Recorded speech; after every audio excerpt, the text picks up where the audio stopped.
ہیں وہ نکالنا شروع کر دی ہیں، یہ متنازع چیزیں نکالنا شروع کر دی ہیں۔ اور گزشتہ روز شہباز شریف صاحب نے توشہ خانہ سے متعلق یہ انکشاف کیا کہ توشہ خانہ سے کم قیمت پر چیزیں عمران خان صاحب نے نکال کر باہر جا کے بیش قیمت وہ جو اشیاء تھیں وہ مہنگے داموں فروخت کیں۔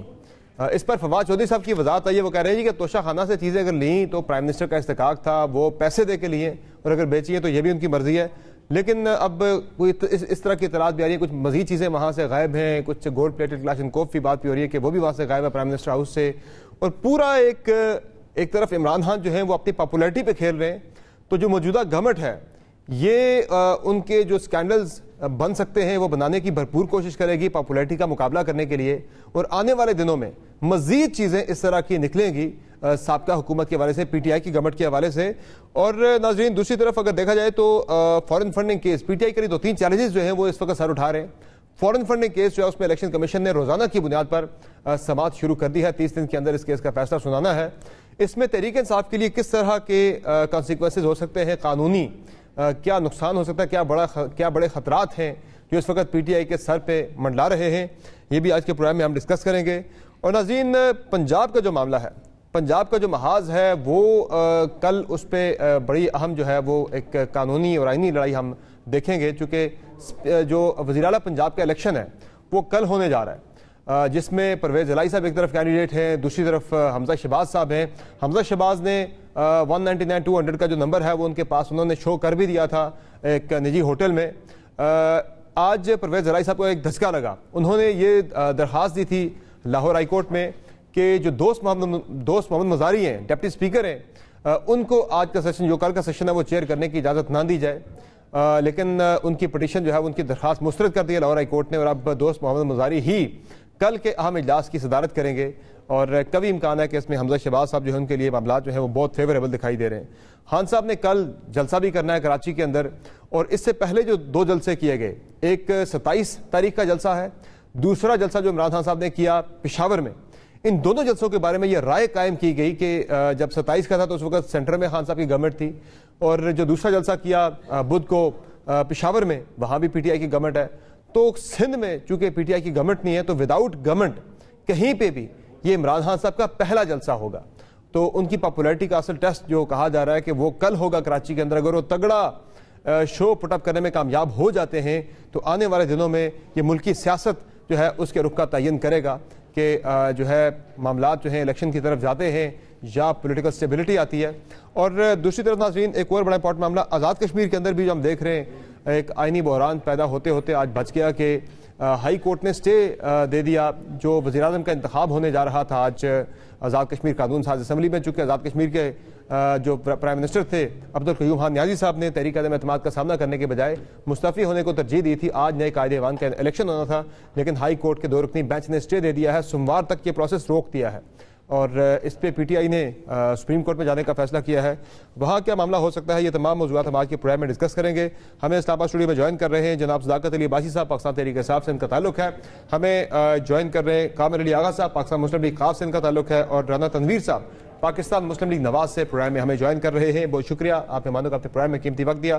صداقت علی عباسی صاحب، آپ کے لیے بہت سی چیزیں آنے والے دنوں میں انتظار کری۔ پہلے میں ذرا پروگرام کے شروع میں ناظرین کو اچھی خبر تھوڑی سی دے دوں ذرا کہ حکومت نے پیٹرولیم مصنوعات کی قیمتیں برقرار رکھنے کا فیصلہ کیا ہے، اور یہ چونکہ جو عمران خان صاحب نے جون تک ایک کیپ لگایا تھا، فریز جو لگایا تھا کہ پیٹرولیم مصنوعات کی قیمتیں نہیں بڑھے گی، آج شہباز شریف صاحب کا بطور وزیر اعظم پہلا امتحان تھا، لیکن انہوں نے اس میں جو ہے وہی فریز جو ہے خان صاحب کی طرف سے رکھا گیا تھا وہ برقرار رکھا، چونکہ جو اوگرا کی جانب سے اگر نارمل پیٹرولیم مصنوعات کی قیمتیں اگر بڑھتی تو 21 روپے پیٹرول اور تقریباً 51 روپے ڈیزل بڑھنا تھا، اور اگر فل لیوی اور فل جی ایس ٹی کے ساتھ بڑھاتے تو 85 روپے کے قریب پیٹرول اور 121 روپے ڈیزل کی قیمت میں اضافہ ہونا تھا۔ اب دیکھتے ہیں کہ جون تک اگر یہ فریز برقرار رہتا ہے تو پھر عوام پہ کتنا بڑا پیٹرول بم گرے گا آنے والے دنوں میں۔ صداقت علی بھائی صاحب، یہ جو معاملہ ہے توشہ خانہ والا، لگتا ہے کہ پوری ایک کیمپین جو ہے آنے والے دنوں میں آپ کو اس کا سامنا کرنا پڑے گا، جس میں توشہ خانہ کا معاملہ بھی ہے، فورن فنڈنگ بھی ڈے ٹو ڈے جو ہے ہیئرنگ سٹارٹ کر دی الیکشن کمیشن نے۔ کیا دیکھ رہے ہیں آنے والے دنوں میں؟ پی ٹی آئی کے لیے تو بڑے چیلنجز ہیں، حکومت سے باہر نکلتے ہی وہ کہتے ہیں سر منڈاتے ہی اولے پڑ گئے۔ سمر صاحب بہت شکریہ۔ یہ شروع دن سے پیپلز پارٹی اور مسلم لیگ نون جب ان پہ کرپشن کے الزام لگتے ہیں، انہوں نے کبھی نہیں کہا کہ ہم نے چوری نہیں کی، انہوں نے ہمیشہ کوشش کی کہ عمران خان بھی ہماری طرح کے ہیں، یعنی کوشش کی کہ یہ بھی ان کی طرح کرپٹ ہیں. تو ان کی طرح کے ہیں نہیں ہے، مطلب پاکستان جو ہے ان کے لوگ سارے بڑے سیانے ہیں اور سمجھتے ہیں. آج کل سوشل میڈیا کا دور ہے اور اتنی فاسٹ کمیونیکیشن ہے کہ لوگوں کو ساری باتوں کا پتہ ہے. جہاں تک توشہ خانے کی بات، ایک قانون ہے، جو وزیر اعظم کہیں جاتے ہیں ان کا جو تحفہ ملتا ہے وہ تحفہ ایک خاص رقم ہوتی ہے، پرسنٹیج ہوتی ہے، میرا خیال ہے 15% آف دا پرائس، وہ پے کر کے لے سکتے ہیں، وہ ان کا ہوتا ہے. اور اگر کسی نے اس میں کہیں کوئی irregularity ہے تو اس کا جواب دے دیا جائے گا. عمران خان صاحب کو یہ 1 کروڑ 2 کروڑ وہ خربوں کی ویلیو کے آدمی ہیں. ہیرے کی انگوٹھی ایک سیٹ ہے جناب، اس کے بعد پھر گھڑیاں ہیں قیمتی 14 کروڑ روپے کی یہ فروخت کی گئی ہیں. شہباز شریف صاحب نے بتایا گزشتہ روز صاحب. میں کہتا ہوں چلیں وقت آئے گا تو یہ ثابت ہو جائے گا، لیکن ان کو بھی ادھر منہ کی کھانا پڑے گی. یہ سوچیں کہ آپ چھوٹی چھوٹی چیزوں کی بات کر رہے ہیں، انہوں نے تو پورے ملک کی خود مختاری بیچ دی ہے. انہوں نے تو پاکستان کا آج بچہ افسردہ ہے کہ ہم یہ جو 14 اگست مناتے ہیں اور 23 مارچ مناتے ہیں اور قومی ترانہ پڑھتے ہیں اور اپنے آپ کو آزاد پاکستان کہتے ہیں. ان کو ایک اشارہ ملا اور یہ 3-4 لوگ پتہ نہیں انہوں نے کیا کیا لیا، کیا کیا کر کے پاکستان کو بیرونی اشاروں پہ انہوں نے بیچا.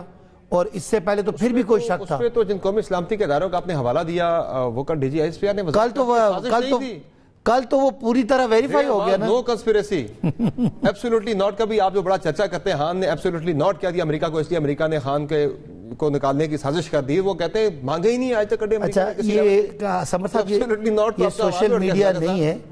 ہم کیا کہتے ہیں سنیں، ہم کیا کہتے تھے کہ باہر سے ایک خط آیا ہے اور اس خط کے بعد پاکستان کی جو داخلی سیاست ہے اس میں انٹرفیرنس ہوئی ہے، اس کے بعد عدم اعتماد پیش ہوئی ہے اور عدم اعتماد میں ایک دم سارے لوگ جو ہمارے ساتھ تھے وہ پرندے اڑ کے دوسری طرف گئے. تو ثابت ہو گیا کل. یہ تو آپ کے لوگ کہتے تھے خط ہے ہی نہیں، یہ جھوٹ ہے. وہ کہتے تھے خط نہیں ہے، وہ غلط کہتے تھے. تو ختم ہوگی بات. حقیقت تو موجود تھی، خط تو آیا ہے. تو خط آیا ہے. ایک بات آنا اور سازش کا ہونا یہ دو مختلف چیزیں. سنیں، خط آیا، خط میں پاکستان کی داخلی خود مختاری اور داخلی پولیٹیکل جو سیاسی معاملات ہیں ان میں مداخلت ہوئی کہ نہیں ہوئی؟ بتائیں. ہوئی نا؟ ختم. آپ اس کے لیے آپ انگریزی میں کانسپریسی، اردو لغت میں کیا کہتے ہیں، سازش یا مداخلت، یہ آپ کرتے رہے. میں ایک عام آدمی یہ سمجھتا ہے کہ امریکہ سے خط آتا ہے پاکستان کی، سنیں جملے بول کے، پاکستان کی جو اندرونی سیاست ہے اس میں مداخلت ہوتی ہے، پاکستان کے ادارے اس کا جواب دیتے ہیں، سخت ناپسندیدگی کا اظہار کرتے ہیں. ادارہ یہ ہے نا، فوج ایک ادارہ ہے. تو کہہ دیا انہوں نے کل، کہہ دیا کہ خط سچا ہے اور مداخلت ہوئی ہے. ختم. خط تو ہے لیکن وہ سازش کی کوئی بات ہی نہیں کر رہے. نہیں، آپ کو سازش کرنی ہے یا پاکستان میں تو کہتا ہوں اوہ بھائی، پاکستان میں عدم اعتماد کے سیاسی معاملات میں امریکہ کی مداخلت ہوئی اور یہ جو اعلیٰ کار ارد گرد بیٹھے ہیں انہوں نے اعلیٰ کاری ثابت ہوگی. ختم. پاکستان کے ایک کونے سے دوسرے کونے تک اور بین الاقوامی تمام ملکوں میں پاکستانی لوگ آج سراپا احتجاج ہیں. یہ جب نکلیں گے ان کو پتہ چلے گا. تحریک انصاف اور اس کے حامیوں کے علاوہ کوئی بھی سازش کو ماننے کو تیار نہیں ہے جی، چاہے وہ عدلیہ ہو، چاہے وہ فوج ہو، چاہے وہ کوئی اور ادارہ ہو. مداخلت مانتے ہیں کہ نہیں مانتے آپ؟ مجھے ایک سر آپ ایک غلط نیریٹو دے رہے ہیں. پاکستان کے اندرونی معاملات میں مداخلت آپ خیال ہے کوئی بات نہیں، خود مختاری چیلنج ہوئی ہے کہ نہیں ہوئی؟ میں آپ کی طرف آتا ہوں. خود مختاری کسی کو کوئی بھی ناپسند ہو سکتا ہے. کیا مطلب؟ کوئی کہے کہ ایک منٹ عمران خان کی عدم اعتماد ناکام ہوتی ہے، پاکستان کو سیریس کانسیکوینسز، آپ اس کو مانتے ہیں؟ آپ اس کو مانتے ہیں؟ کسی کو ناپسند کوئی بھی ہو سکتا ہے. یعنی کوئی یہ کہے کہ اگر عدم اعتماد کامیاب ہوتی ہے، مودی الیکٹ ہو جاتا ہے، بولیں گے سمر صاحب آپ بات کو کنفیوز کریں، عدم اعتماد ناکام ہوتی ہے تو پھر ہم آپ کو معاف کر دیں گے. آپ کو کوئی معاف کرے، آپ کو کوئی سیریس کانسیکوینسز کی دھمکی دے، آپ کو یہ نہیں برا لگتا؟ مجھے تو برا لگتا ہے. میں آزاد